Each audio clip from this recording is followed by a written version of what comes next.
बाप रे। अच्छा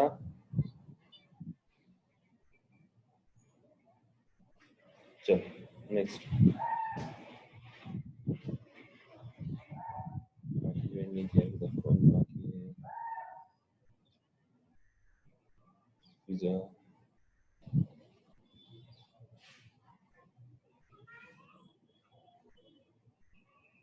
चल what is the question is the question is find the period of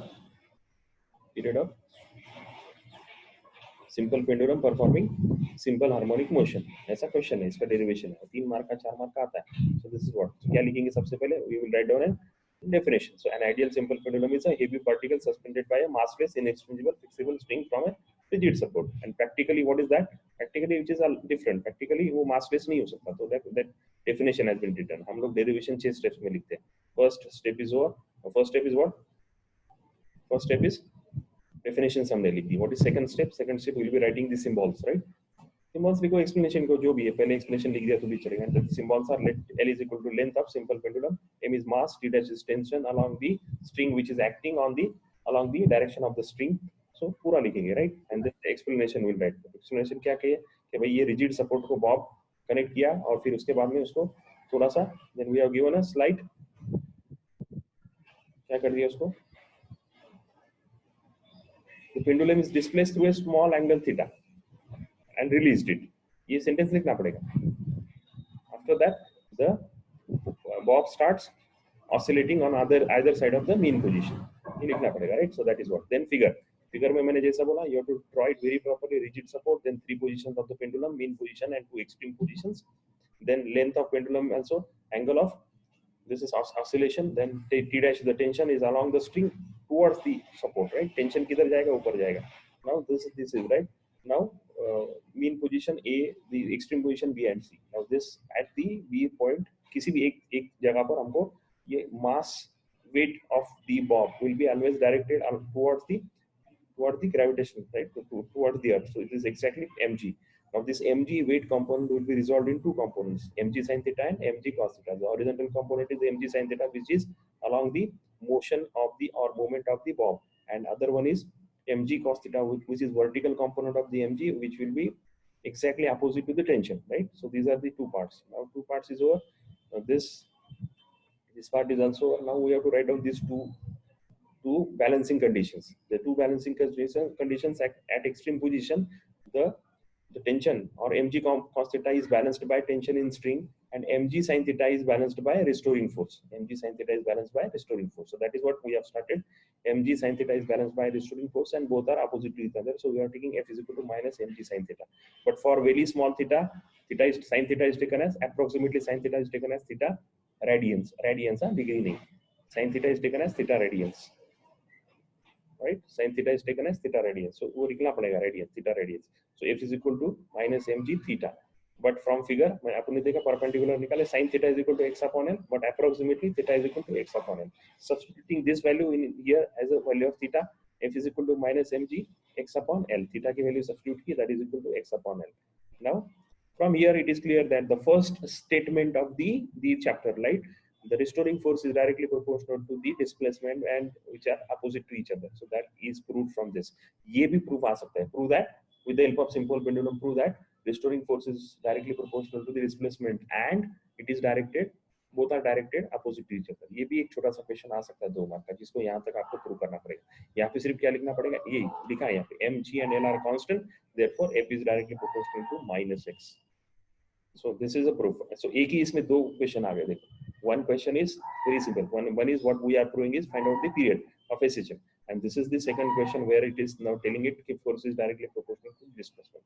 so that is over now we will be solving this question right first f is equal to minus mg x upon l this is equation number whatever we give then from Newton's second law f is equal to ma और m minus mg x upon l को क्या करेंगे equate करेंगे तो mm cancel हो जाएगा a upon x find out करके उसको equation number a upon x is acceleration per unit displacement उसको कुछ नंबर देंगे देन वी नो दैट उसके बाद में लिखेंगे period of simple oscillation is given by 2 pi by omega but t is equal to the same can be written omega is equal to acceleration per unit displacement so t is equal to यहां लिखेंगे so we will write down straight way ये words में नहीं लिखते हो यहां पे सीधा लिखेंगे t upon a upon x सीधा सीधा, right? So t is equal to 2 pi a upon x. और so substituting इसको कुछ इक्वेशन दे दिया, 7 नंबर दे दिया, substituting इक्वेशन 6 and 7 हमको मिलेगा t is equal to under root 2 pi under root l by g, सीधा सीधा हमको मिलेगा. This is the actually derivation for period of simple pendulum. पर अभी हुआ नहीं है पूरा, ये पूरा नहीं हुआ है, इसके आगे भी बहुत सारे, इसके अलग अलग फ्लेवर्स है, टी के बहुत सारे फॉर्मूले बनते हैं, ठीक है, बहुत सारे फॉर्मूले बनते हैं. कौन से फॉर्मूले बनते हैं वो देखते हैं.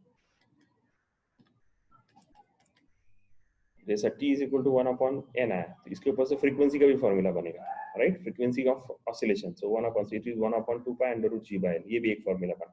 फ्लेवर्स बन रहे हैं. तो अगर इक्वेशन ऐसा आता है कि find the frequency of simple pendulum, यहाँ पे रुक के नहीं चलेगा, ये इसके बाद में एक स्टेप आगे लिखनी पड़ेगी आपको. So that is n is equal to 1 by t 1 upon, तो तीसरा डेरिवेशन बना.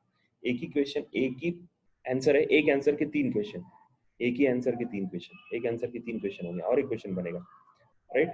इसमें ये तीन आ गए. अप्रोक्सीमेशन भी है, अप्रोक्सीमेशन में क्या, amplitude is small, length is large, during वगैरह वगैरह, ये तीन है, उसमें कोई प्रॉब्लम नहीं, आप पढ़ सकते हैं अप्रोक्सीमेशन क्या काम आएगा, मैं आपको बाद में बताता हूँ. Approximation, the period of a simple pendulum is directly proportional to square root of length. Period of simple pendulum is proportional to square root of length. देखो फॉर्मूले के ऊपर से पीरियड ऑफ, ये इसमें से क्या आएगा, ये फॉर्मूला क्या डिसाइड, क्या हमको बोला, period is directly proportional to square root of length, square root of length, ये भी है. Prove that period of simple pendulum is directly proportional to square root of length. तो क्या यहाँ पे इतना सॉल्व करने का, 2 पाई और g कांस्टेंट है, तो I can directly write t is directly proportional to under root l. तीसरा, चौथा क्वेश्चन वाला, एक एक सेंटेंस अलग चेक करके हमको क्वेश्चंस बन रहे, एक ही आंसर के अलग अलग सवाल, right? So this is over, और क्वेश्चन बनेंगे सिंपल पेंडुलम के. उनको बहुत लोगों का प्यारा क्वेश्चन नहीं है, बहुत बार पूछा जाता है. The period of simple pendulum is inversely proportional to square root of acceleration due to gravity. वही question same, t is inversely proportional to 1 upon root g gravitational acceleration, right? बाकी कांस्टेंट रहेगा, l constant, ये constant, वो constant. उसके बाद में period of simple pendulum does not depend on mass, मास है ही नहीं. Show that the period of simple pendulum does not depend on m. वो फॉर्मूला वहां तक लाने का और उसमें लिखने का कि फॉर्मूले में m नहीं है, इसकी वजह से मास पे डिपेंड नहीं करता. The period of simple pendulum does not depend on amplitude, a में नहीं है, सीधा सीधा है ना. पीरियड कितना भी लंबा, देखो ये वो वीडियो भी मैंने दिखाया था एक, period of simple pendulum does not depend on amplitude. एक चक्कर पूरा करने के लिए मैं दो फिगर निकाल रहा हूँ. This is very important concept.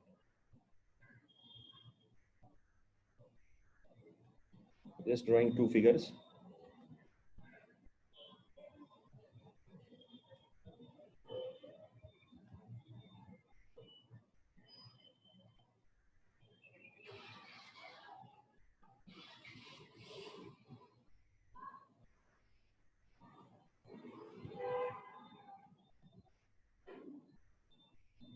दोनों में क्या फर्क है, तीसरी फिगर निकाल रहा हूँ. Just drawing third figure.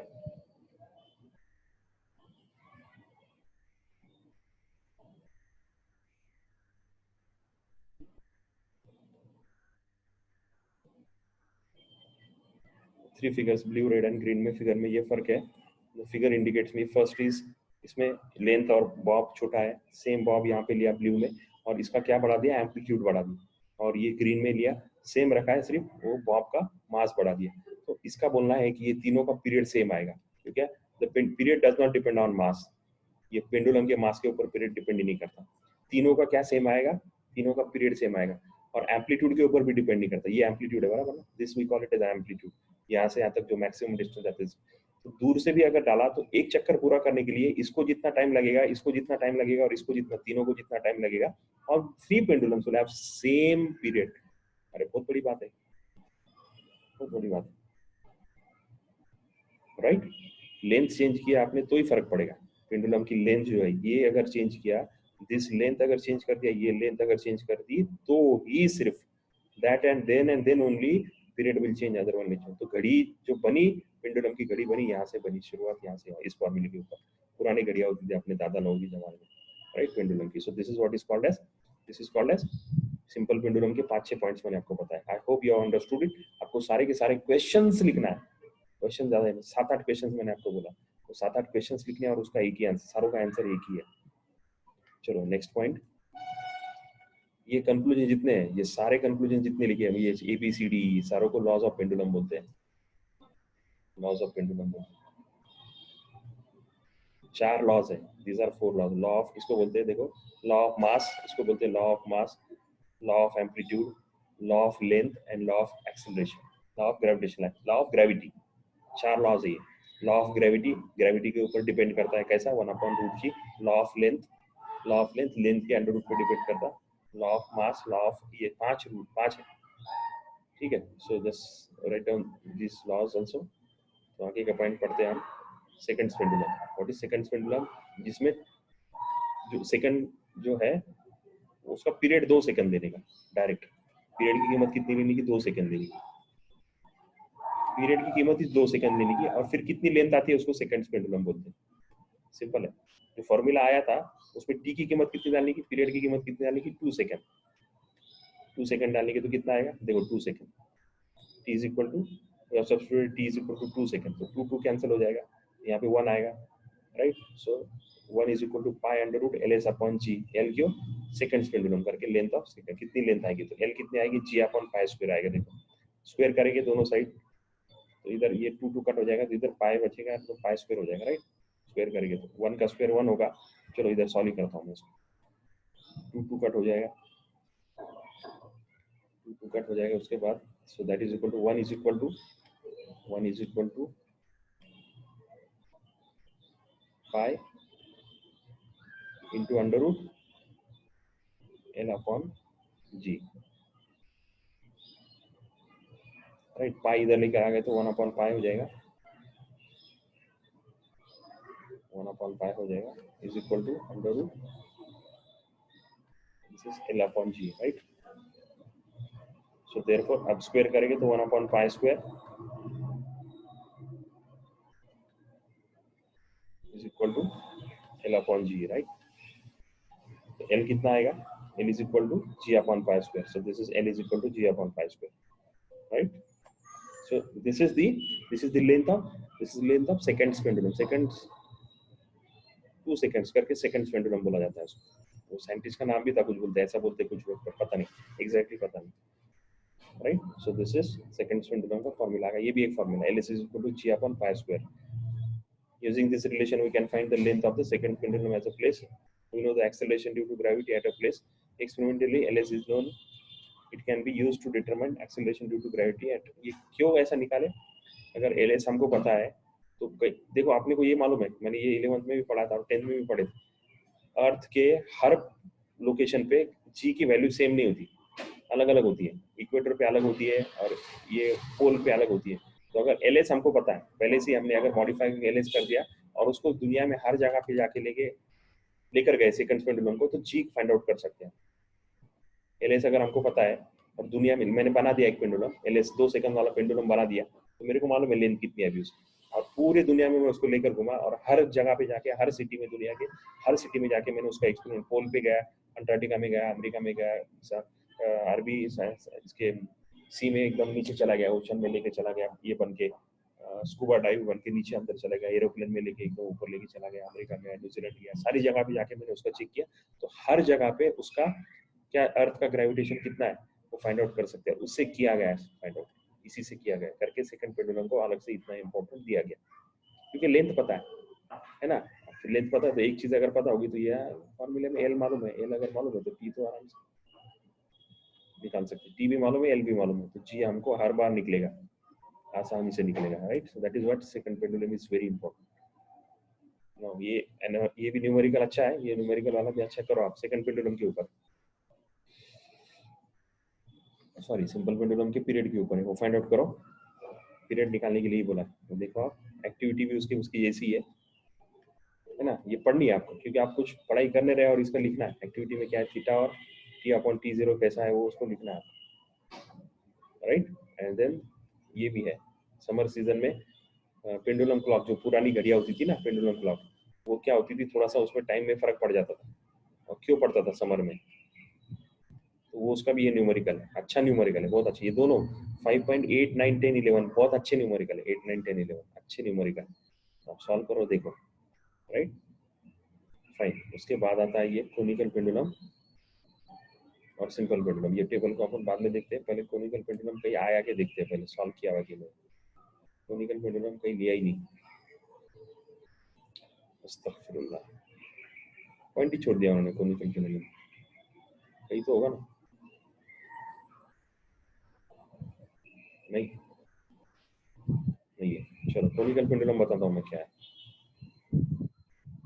Conical pendulum का डेरिवेशन भी है, इसका मतलब कोनिकल पेंडुलम का डेरिवेशन नहीं है। आपको उसकी छुटकारा पिछले किताब में था, तो आप बच गए उसमें। लास्ट ईयर की इसमें कोनिकल पेंडुलम का था। कोनिकल पेंडुलम मतलब क्या हो मैं बताता हूँ, उसको ड्रा करता हूँ कोनिकल पेंडुलम।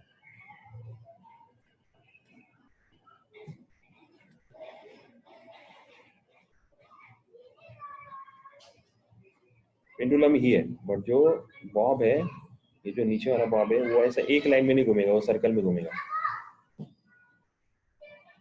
कैसे घूमेगा? ये हॉरिजॉन्टल सर्कल में, समझ में आ रहा है? ऊपर पकड़ा मैंने ऐसा हाथ में, पेंडुलम अगर करूंगा तो एक धक्का मार के सीधे लाइन में घूमेगा, पर कोनिकल पेंडुलम कैसा गोल घूमेगा, ऐसा कोनिकल पेंडुलम है ना, कोनिकल पेंडुलम। तो मैं वो भी देखता हूँ, अगर मिल गया तो 2 मिनट अपन वीडियो देखते, कभी मिला तो कोनिकल पेंडुलम 2 मिनट से। Let me check.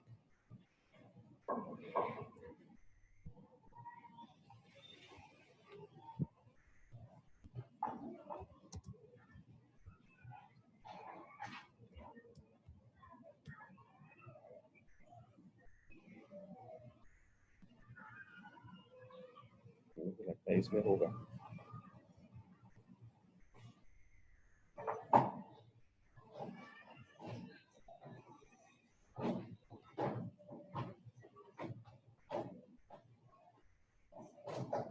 मैंने बताया था ये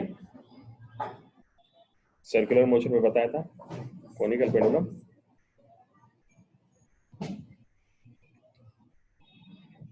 बताया था मैंने, right, this I have shown you, right.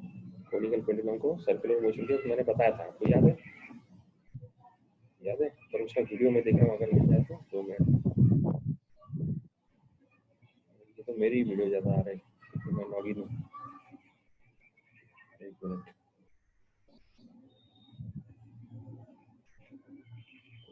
Check.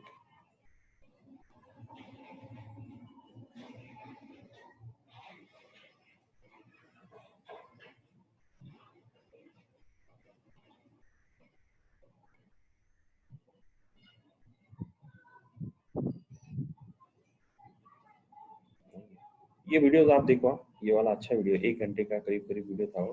हाँ, कोनिकल पेंडुलम देखो, one of to understanding the forces, ये 13 मिनट का ये है, ये दिखाई दे रहा है यूट्यूब पे, ये वाला कोनिकल पेंडुलम 1 ऑफ 2, ये वाला एक। और ये वीडियो आप देखो, कोनिकल पेंडुलम पार्ट 2 है ना, तो मैं आपको दिखाता हूँ, अच्छे वीडियो है।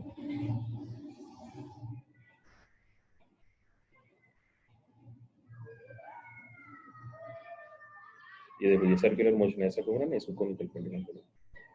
वो जो बन रहा है पूरा का पूरा कोन बनेगा, जो अपना ना आइसक्रीम का कोन, कोनिकल, उसको कोनिकल पेंडुलम बोलते हैं,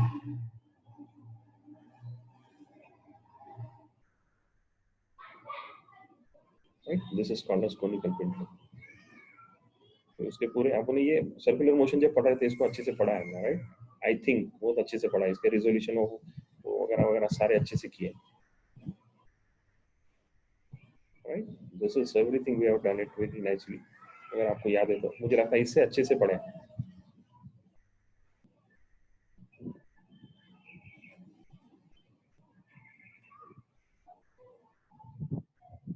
राइट। कौन सा किसको ये भी किया था, राइट, कैसा बैलेंसिंग होता है, right. Okay fine, no problem. Let's move. Conical pendulum को याद कराने के लिए आपको सिर्फ मैंने बोला ये 2 वीडियो देखो, अच्छे वाले video, no issues. So this is part is this. अब वो सर्कुलर मोशन वाला आपको रिवाइज करना पड़ेगा, तो उसमें क्या रहता है, वो दोनों को कंपेयर कर रहे हैं, है ना। तो ये हॉरिजॉन्टल सर्कल में आता है, हॉरिजॉन्टल सर्कल में घूमता है, ये वर्टिकल सर्कल में घूमता है। काइनेटिक एनर्जी, पोटेंशियल एनर्जी, इसमें kinetic energy, gravitational and potential energy is constant. Kinetic energy, gravitational energy, potential energy are interconverted, constant नहीं रहता, कोई कभी जीरो रहता है, सब इज कांस्टेंट, टोटल कांस्टेंट रहती है, टोटल एनर्जी कांस्टेंट रहती है, वो तो रूल ही है किसी भी सिस्टम का, total energy law of conservation of energy.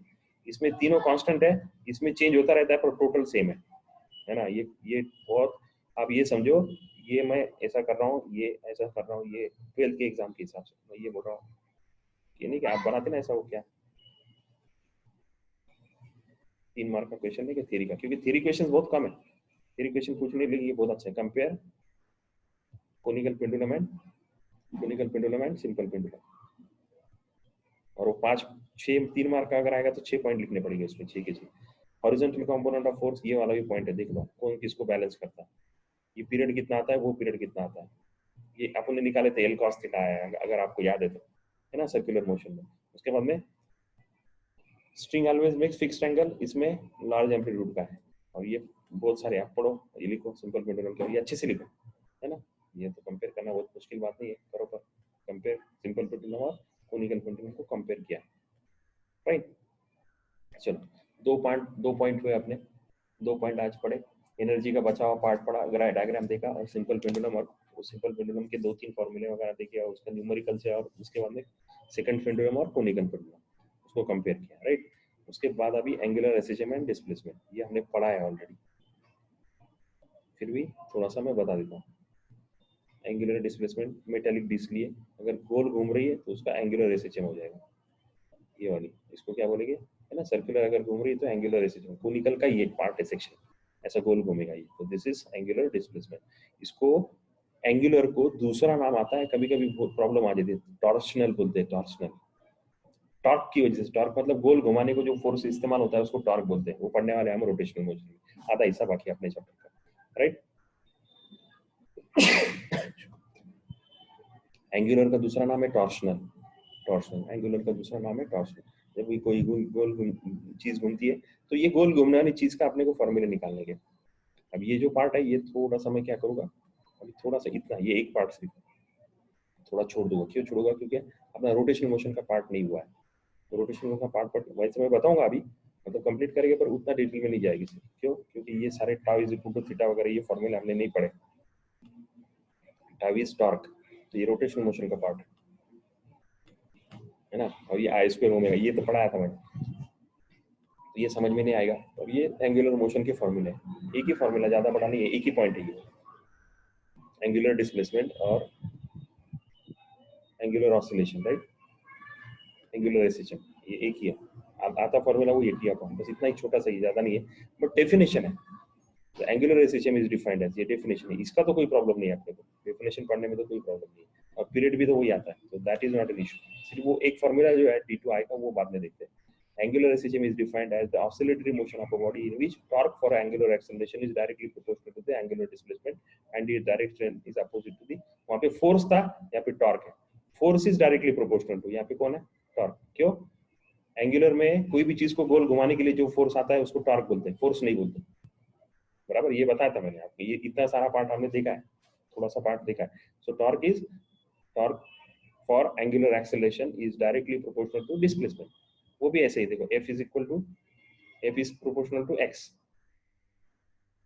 F is proportional to X, यहाँ पे भी F ही है, पर F नहीं बोलते, इसको क्या बोलते हैं, टाउ बोलते हैं, यहाँ पे X नहीं आएगा, क्या आएगा, एंगुलर डिस्प्लेसमेंट थीटा, तो ये आएगा डायरेक्टली प्रोपोर्शनल, यहाँ पे माइनस था, यहाँ पे भी माइनस है, tau is directly proportional to minus theta, that is what they are talking about, और ये अपोजिट वन सेम है, सिर्फ सेम डेफिनेशन है, जो हमने पहले डेफिनेशन लिखी थी वही है, सिर्फ यहाँ पे F और X है, यहाँ पे टाउ और theta, tau is torque, theta is angular displacement, वहाँ पे linear force, normal force, linear displacement, angular force, angular displacement, बस एंगुलर डिस्प्लेसमेंट इसकी वजह से एंगुलर एसएचएम हो गया, तो इसके डिटेल हम एक बार वापस जो चैप्टर खत्म होगा तो वापस देखेंगे, right. Let's move to the magnet vibrating in a uniform magnetic field, ये एक पॉइंट है, ये भी किसका है, टाउ का, ये पॉइंट भी, ये भी मैं इसके ऊपर ही है, तो ये भी हम लोग बाद में देखेंगे, ये 2 पॉइंट्स जो है सिर्फ फॉर्मूला इसका, ये हम लोग जब वो रोटेशन मोशन का चैप्टर पढ़ेंगे तो ये 2 पॉइंट देखेंगे, याद रखो, इसके बाद में शायद मैं शुरू करूंगा, देखते क्या करने का, सो लेट्स सी, 2 छोटे छोटे पॉइंट बचे, डैम्प्ड ऑसिलेशन और 2 छोटे छोटे पॉइंट बचे, डैम्प्ड ऑसिलेशन और free oscillations and forced oscillations, तो अभी ये मैं खत्म कर सकता हूँ, खत्म करने का कि कल करने का सोच रहा हूँ, what I can do is, हालांकि कुछ बड़ी बात है नहीं इसमें, मतलब 10 मिनट में ये पढ़ा के हो सकता है। It is not more than 10 minutes part, क्योंकि इसमें डेरिवेशंस वगैरह ज़्यादा है नहीं। चलो टाइम ट्रांसलेशन का मतलब तो देख लेते हैं कि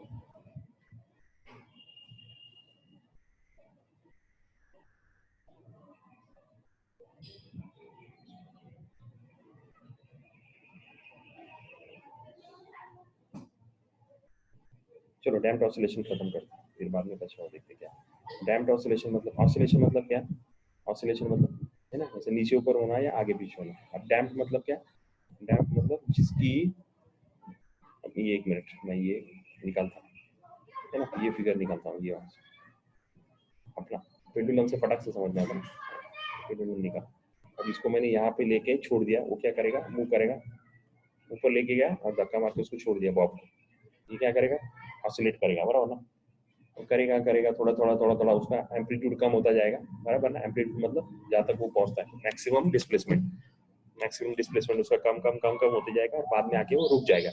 किसकी वजह से रुकेगा? किसके वजह से रुकेगा? दो चीजें, एक तो है एयर, एयर रेजिस्टेंस, और दूसरा यहाँ पे क्या होगा, एक फोर्स एक्ट करेगा, यहाँ पे एक फोर्स एक्ट करेगा, स्टोरिंग फोर्स। स्टोरिंग फोर्स वो क्या करेगा, नजदीक नजदीक लाएगा। So due to this two forces, उसके बाद में रिजिड होने की वजह से भी होगा, है ना, इनएक्सटेंसिबल, ये भी प्रॉपर्टीज है, ये इसकी वजह से। और ये जो इसमें जो रोका रहा है, उसको रोक रहा है, उसको जीरो पे लेके आ रहा है, जीरो पे जो उसकी एम्पलीट्यूड कम करके ये ऑसिलेशन को जीरो पे लेके आ रहा है, वो नई दिखने वाली चीज है। मतलब वो अपने आप नहीं, मतलब वो अपने आप हो रही है, वो हम उसको कम नहीं कर रहे, तो इसलिए वो नेचुरल ऑसिलेशन है। पर ऐसे भी ऑसिलेशंस होते हैं कि जिसको हम कम करेंगे, ऑसिलेशन देने के बाद उसको हम करेंगे। फॉर एग्जांपल ये ऑसिलेशन है, अभी देखो ये स्प्रिंग है, स्प्रिंग को ब्लॉक लगाया और ये ब्लॉक को ये इधर नीचे कुछ लगाया और ये स्प्रिंग को हिला दिया, तो ये स्प्रिंग नीचे ऊपर हिलती रहेगी। अब इसको रोकना है, कैसा रोकेंगे, नीचे एक और एक कुछ ऐसा बॉक्स रखेंगे या कुछ कंटेनर रखेंगे, कुछ वेन रखेंगे और उसके अंदर कुछ लिक्विड या ऑयल या पानी डालेंगे, तो ये पानी में नीचे ऊपर होने की वजह से ये रेजिस्ट करेगा, ये पार्ट रेजिस्ट करेगा, ये पार्ट रेजिस्ट करेगा, रेजिस्ट करेगा, उसको रोकेगा, ऑसिलेशन को रोकेगा। तो इसको रोकने को, धीरे धीरे ऑसिलेशन को कम करने को डैम्प्ड बोलते हैं। ऑसिलेशन को धीरे धीरे रोक के उसका एम्पलीट्यूड कम करने को डैम्प्ड ऑसिलेशन बोलते हैं, right? The term is damped is used for that, right? So let us read it very nicely, है ना। इसमें कोई रोकने वाला था नहीं, नेचुरली रुक रहे थे वो, इसमें कोई रोकने वाला था नहीं, जो भी थे वो नेचुरल उसके इनबिल्ट फोर्सेस थे। इसमें हम लोग बाहर से कुछ अप्लाई कर रहे थे सो दैट वो रुक जाए, इसलिए उसको डैम्प्ड ऑसिलेशन बोलते हैं। चलो पढ़ते हैं इसको, फिगर निकालेंगे, आप निकालेंगे फिगर, बाद में निकालेंगे। हैंड रेज करके बोलो भाई लोग, बहुत सारे लोग चले गए, क्विट कर गए बहुत सारे, है ना। देखो कौन कौन क्विट कर गया, क्विट कर दिया कि नहीं, कनेक्ट नहीं हो पा रहे, मालूम नहीं। सना, हाँ, बहुत प्रॉब्लम है सना। उसके बाद वो और कौन, 21 नंबर सना, और 19 नंबर क्या, उनको दोनों को क्लास से निकाल देना वहाँ से। 1 है, 2 है, 3 है, 5, 6 है, 7 है, 8, 9, रिफा है, रिजा है, रिजा चलेगी, राइट? ठीक है, चलो कोई प्रॉब्लम नहीं।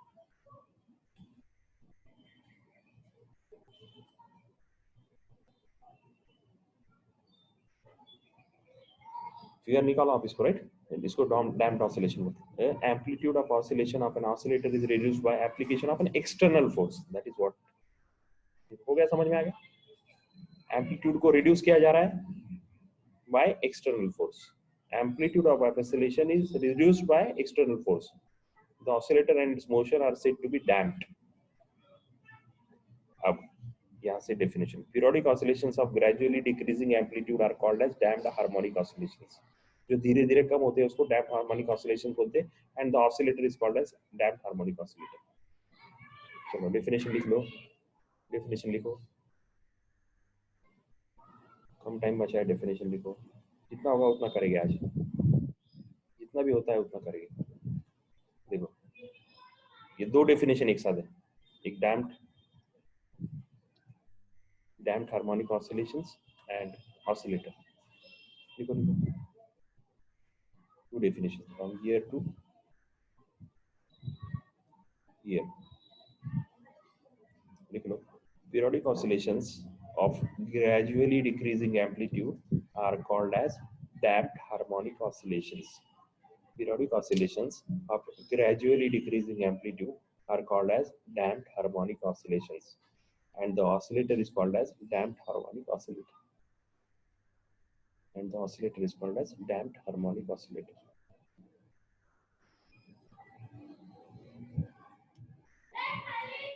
Okay, let's move. For example, the motion of a pendulum dies eventually as air exists the viscous force on the pendulum. Air भी क्या है, अपोजिट फोर्स ही है, तो अपने को समझ भी नहीं आता. तो ये भी सिंपल पेंडुलम भी क्या एक्चुअली डैम्प्ड ऑसिलेटर ही है ना. और दूसरा का दो चीजों से ये होता है, देखो उन्होंने बोला, एक तो ये एयर रेजिस्टेंस और दूसरा फ्रिक्शन एट सपोर्ट. जहाँ पे ये बंधा हुआ है, यहाँ पे ना धागा बंधा हुआ ना, यहाँ पे फ्रिक्शन होगा यहाँ पे. तो ये दो चीजों की वजह से वो उसका धीरे धीरे क्या होता है, कम होता है. तो एक्सटर्नल फोर्स है ये दोनों भी. ये एयर इसका पार्ट है कि ये हमने बोला था फ्रिक्शन लेस मांगता, फ्रिक्शन तो है. सो this is external force. Air resistance भी एक्सटर्नल फोर्स है, सिंपल पेंडुलम का पार्ट नहीं है. सो दैट इज एक्सटर्नल. तो सिंपल पेंडुलम भी क्या है, डैम्प्ड ऑसिलेशन है. चलो, figure 5.13 shows block of mass है, वो फिगर 5.13 को बोला उन्होंने, और उसमें क्या में डाला, when that is submerged liquid. एक ठंडा है वेन, वेन मतलब नीचे हॉरिजॉन्टल ऐसा एक रॉड है, उसको क्या में लिक्विड में डाला. तो वो क्या करेगा, लिक्विड की वजह से वो थोड़ा भी मैंने बोला वो क्या होगा, ऑसिलेशन कम कम होता जाएगा. और फिर उसको, तो ये फोर्स को क्या बोलते हैं, डैम्पिंग फोर्स.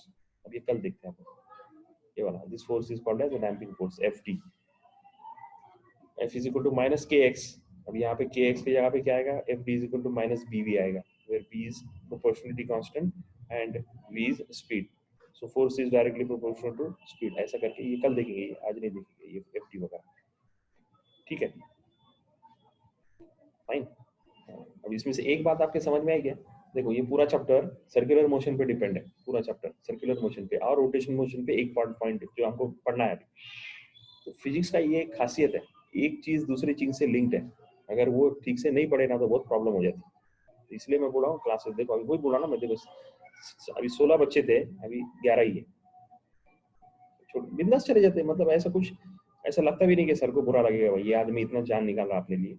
और एकदम खुशहाल, एकदम बेशर्मी की तरह एकदम क्लास छोड़ के निकल जाते भी. कोई रीजन नहीं है. वो नेट का कोई, मैंने पेरेंट्स से बात किया बहुत सारे आपके लोगों से, कोई नेट का प्रॉब्लम नहीं है, कोई इंटरनेट का प्रॉब्लम नहीं, कुछ नहीं. क्लास हो गया बोलते छोड़ दो. मैंने दो तीन बार चेक किया. क्लास से जाने के बाद मैंने घर पे फोन करके पूछा, क्योंकि पेरेंट्स के भी नंबर मेरे पास आ गए, है ना. कितना बेशरम बच्चे हैं. चलो ठीक है, ये कल पढ़ेंगे. और इसका भी पढ़ेंगे, कौन सा वाला, ये फ्री ऑसिलेशंस, फोर्स्ड ऑसिलेशंस भी और रेजोनेंस भी कल पढ़ेंगे इंशाल्लाह. ठीक है, ऐसा कुछ ज्यादा है नहीं इसमें.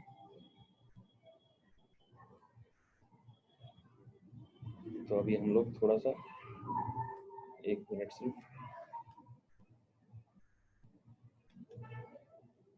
देखो हमारा इंट्रोडक्शन हो गया, पीरियोडिक मोशन हो गया, लीनियर एसएचएम हो गया, डिफरेंशियल इक्वेशन हो गया, एक्सेलरेशन, वेलोसिटी, डिस्प्लेसमेंट हुआ, एम्पलीट्यूड फ्रीक्वेंसी हुआ, रेफरेंस सर्कल मॉडल हुआ, फेज ऑफ एसएचएम हुआ, ग्राफिकल रिप्रेजेंटेशन हुआ, कंपोजिशन ऑफ टू एसएचएम, दोनों का कॉम्बिनेशन करके आर और डेल्टा निकाला, वो भी हुआ. एनर्जी हुआ, काइनेटिक एनर्जी, पोटेंशियल एनर्जी, वो 6 फॉर्मूले बोला हुआ. सिंपल पेंडुलम हुआ, उसके साथ कोनिकल पेंडुलम हुआ, ये भी हुआ, कौन सा क्या बोलते हैं, सेकंड पेंडुलम भी हुआ, राइट. उसके बाद में ये बाकी है 13 और 14. 13 बाकी, कौन सा, एंगुलर एसएचएम और डैम्प्ड, सॉरी एंगुलर एसएचएम और उसका differential equation, right. 14 damped oscillation और फ्री एंड फोर्स ऑसिलेशन. अपना चैप्टर खत्म होता है, 15 पॉइंट्स, राइट. थोड़ा सा एक बार, क्योंकि हम लोग जब ये देखते हैं ना, ये इंडेक्स देखते हैं ना, तो बहुत सारी चीजें ऐसी क्लियर हो जाती है एक साथ, वन शॉट, वन विजन में बहुत सारी चीजें दिखती है ना. इंट्रोडक्शन, पीरियोडिक मोशन की डेफिनेशन, लीनियर एसएचएम, है ना, डिफरेंशियल इक्वेशन, और d2 x by dt square plus k, है ना, omega square x equal to acceleration, velocity, displacement, amplitude, period, frequency, है ना. ये सारी चीजें निकाली हमने. रेफरेंस सर्कल मॉडल देखा, फेज देखा, फेज देखा, फेज एंगल देखा, फेज डिफरेंस देखा, है ना. ग्राफिकल रिप्रेजेंटेशन दो देखे, from mean position and extreme position, composition of two SHM में एक्स का वैल्यू का आर का वैल्यू आया, थीटा डेल्टा का आया, एनर्जी आया, सिंपल पेट्रोल फिर एक ही इसमें 7-8 क्वेश्चंस बने, टी बना, ये बना, वो बना, वो बना, वो बना, एन की there are so many, right? So damped oscillation and reinforced oscillation. So just see this, right? आज जितना हो सके उतना नोट्स बनाओ, पीडीएफ बनाओ, लिखो, पीडीएफ बनाओ, लिखो। मैं बोल रहा हूँ ना 24 घंटे पढ़ाई करना ही पड़ेगा आपको, एक साल। जो बच्चा ये एक साल मेहनत करेगा वो जीत गया, ठीक है ना?